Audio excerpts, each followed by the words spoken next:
बिस्मिल्लाहिर्रहमानिर्रहीम। आज हम आपको गोभी के पकौड़ों की रेसिपी बता रहे हैं जो बहुत मज़े के बहुत लाजवाब बन के तैयार होते हैं। हमारे पास 1.5 पाव गोभी है।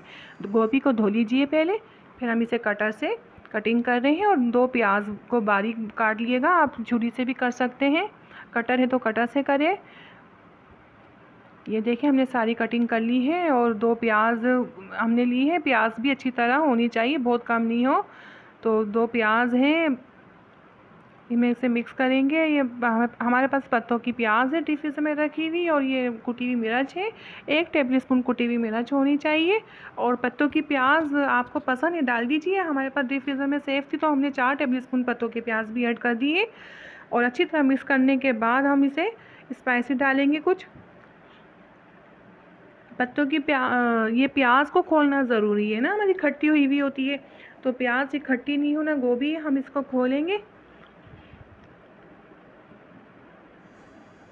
5-6 लहसुन हम बारीक पीसेंगे। आपको चॉप करना आप चॉप कर लीजिए, बहुत मज़े के लगते हैं, लहसुन का फ्लेवर अच्छा आता है।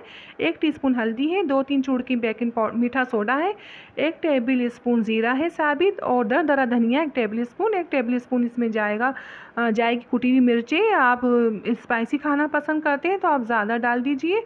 ये 1 टेबल स्पून भर के कुटी मिर्च जाएगी। और मैं डाल रही हूँ अजवाइन, 1/2 टीस्पून अजवाइन डालिएगा। ये मैं खाने वाला स्पून इस्तेमाल कर रही हूँ, तो आप टीस्पून से डालिएगा, 1/2 टीस्पून से भी कम होना चाहिए। अजवाइन से ये बहुत अच्छा फ्लेवर आता है पकौड़ों में, और ये हाजमा भी करता है ना।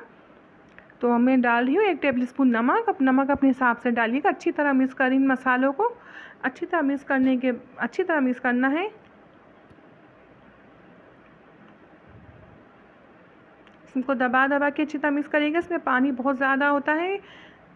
ये देखिए मैदा 4 टेबलस्पून मैदा डालिएगा, 2 टेबलस्पून बेसन। आपको बेसन वाले नहीं खाने, क्रिस्पी खाने आपको बहुत ज़्यादा, तो आप बेसन ना डालें। आप टोटल मैदे से इसको सेट कर लीजिए, और दबा दबा के हम इसको ऐसे ही सेट करेंगे। पहले अच्छी तरह मिक्स करना है, ये इस तरह मैं कर रही हूँ, आप देखिएगा ऐसे मिक्स करना है। स्पाइसी मिक्स करने के बाद मैंने बेसन और मैदा डाल के मिक्स कर रही हूँ, पानी बिल्कुल भी नहीं डाला मैंने, ऐसे ही मैं मिक्स करूँगी। इसमें ही सारा अच्छी तरह दबा दबा के करना है, इसमें ही सेट हो जाएंगे।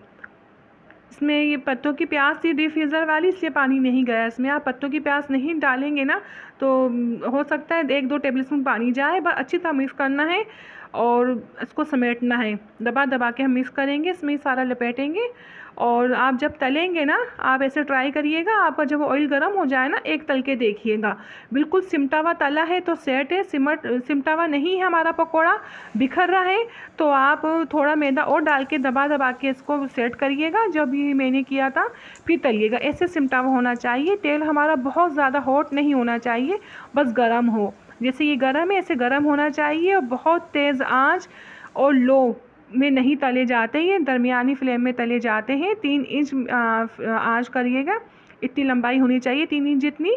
और बहुत वक्त लगता है इसको तलने में, कलर आने में। तो देखिए कलर आ चुका है, मैं इसे पलट रही हूँ, सारे तल जाएंगे फिर हम आपको दिखाते हैं। आप बस ख्याल रखिएगा, बहुत हाई फ्लेम बहुत लो फ्लेम में नहीं तलिएगा। और मैंने आपको बताया ना, एक पकौड़ा तल के देखिएगा। पकौड़ा तलने में बिखर रहा है, इस तरह सिमटा हुआ नहीं है और बिखर रहा है, तो आप आप मैदा डाल के सेट कर ले, थोड़ा उसको मिक्स करके दबा के, फिर इसको थोड़ा ऐसा दबा के शेप दे के आप तलिएगा, इसे इकट्ठा करके। देखिए मैंने तला है, इस तरह सारे तलिएगा, मेरे तल चुके हैं। और मेरा ये केचप और ग्रीन चटनी है, तो जो मैंने आपको रेसिपी दे चुकी हूँ पहले। आपको मेरी वीडियो अच्छी लगती है, लाइक सब्सक्राइब करें, अपनी दुआ मुझे याद रखें, अपना बहुत ज़्यादा ख्याल रखें।